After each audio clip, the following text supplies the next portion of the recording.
Zwom, doot, doot, doot, doot, doot. BMO. Hey everyone, and welcome to another BMO Creative crypto video. So this one is about the hairy hearts. I just could not help myself. There are so many Sasquatch tribes out there, I gotta bring up the hairy hearts. So what I could find on this tribe of Bigfoot is all pretty much bad, which is a first. Hairy hearts are described as physically hairy, of course, intellectually deficient, technologically inferior, foolish, selfish, hostile, primitive, cowardly, monstrous, and evil creatures, according to the stories that I found. Considered to be a lower grade of Sasquatch, they were cannibals who fed on other tribes of people and even their own kind. See, that's what's interesting, is the Cree people actually had different tribes of Sasquatch described, and the hairy hearts were the worst. Some of the Sasquatch were described as the elder tribes, or the giant elder tribes that taught them things, and they worked together very well, but not the hairy hearts. They captured and enslaved Cree women and sought to destroy the Cree people from the North Country altogether, according to the Cree. Among the Cree of the Churchill River, they have been referred to as the hairy heart beings and the Mimi yo it tusi wak, which means they have no goodness in them. Wow. The hairy hearts have been identified as ancients or ancient peoples, the Kaisi Iniwak. It's been estimated that people have inhabited parts of northern Manitoba since the end of the last ice age, around 8,000 years ago. The Aboriginal people of the region today are mostly Rock, Cree, and Dene, but in the traditional stories I found, in the time beyond memory, Crees migrated into the Churchill River country from elsewhere. And when they did, they found that other people were already in possession of the land. The immigrants, the Cree, brought with them what archaeologists call the Laurel Complex, which means that they made pots, and they had spears that they tied heads on the end of. It wasn't just a pointy stick, things of that sort. They were more technologically advanced, while the culture possessing the indigenous northern area is now called the Shield Archaic. Shield because it is found across much of the Canadian Shield, and archaic because it is very old. So they walked around with sharpened rocks and clubs. Traces of it have been reported from the northern Manitoba, and the implications are that the hairy hearts image was applied to at least some of the Shield Archaic tribes of people by the migrant Crees and Dene. The criteria normally used to identify a native group would be that what they call themselves, or maybe the name given to them by other people.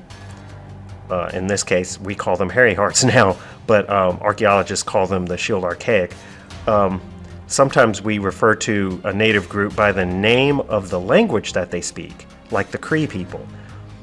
But these are entirely unknown to us in regards to the Shield Archaic people. So this is a drawing I did of a Neanderthal / Sasquatch, which is the description given by the Cree and the Dene. In fact, back in 1977, when Robert A.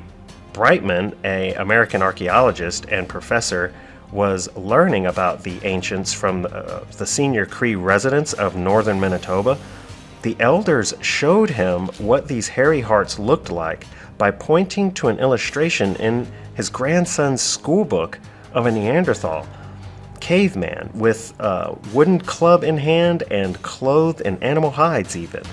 What's especially intriguing about these Shield Archaic ancients is their terrible reputation by the Cree and the Dene. It, to me, in any way justified, and could they possibly have been Neanderthals? The answer to the last question to me is definitely yes, because they seem to fit popular descriptions, erroneously negative descriptions of Neanderthals, but still very popular. The stereotypes are that they are large and hairy, very large and hairy, larger than an average human, and very aggressive and very scary. So yeah, I think that they did see Neanderthals.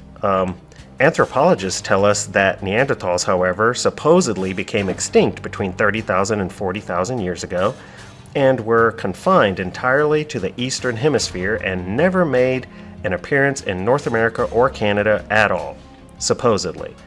But truthfully, archaeologists claim it's hard to trace a human presence anywhere in North America beyond 15,000 years ago, even though we do have bones that are older, that we found in America, and I have pictures right here that are in museums right here in America.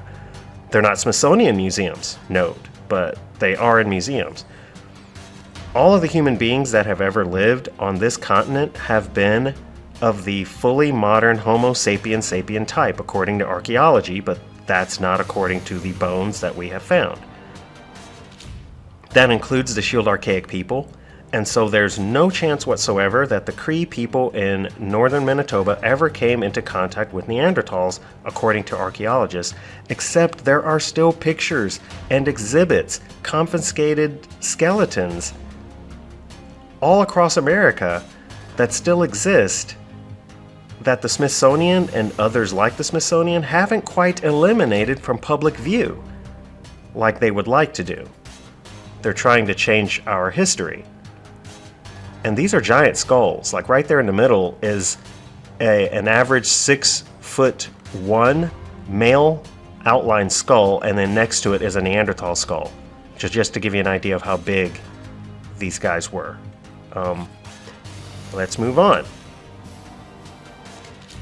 Even still, I think the hairy heart concept has some basis in historical fact. There's something real and genuine behind the stories. They're very ordinary stories, but they're very well told. For example, the old stories clearly state that the early Crees were very peaceful and were shocked at the size of the hairy hearts, and the indigenous hairy hearts were in serious conflict with them, even though the Cree people tried to give them offerings whenever they would hunt. They would give them a portion, a very large portion of whatever they hunted. They also, anything that they gathered, they tried to give part of it to the hairy hearts, who would just attack them. So even though they were being nice and honoring their hunting grounds and seasons, they were still in conflict with them all the time. Under such circumstances, it is not unusual for opposing sides to develop negative perceptions of one another, and perhaps therein lies in part the root of the uncomplimentary image of the Shield Archaic people, right? Because the winners write history. So, what do you think of the hairy hearts? Have you ever heard of them? Are they perhaps an ancient Sasquatch chronicled by Northern Cree history? Leave a comment below. Anyway, that is going to do it for this one. Thanks so much for watching. Please leave a like and subscribe to BMO Creative for more crypto videos. Thanks so much. Bye.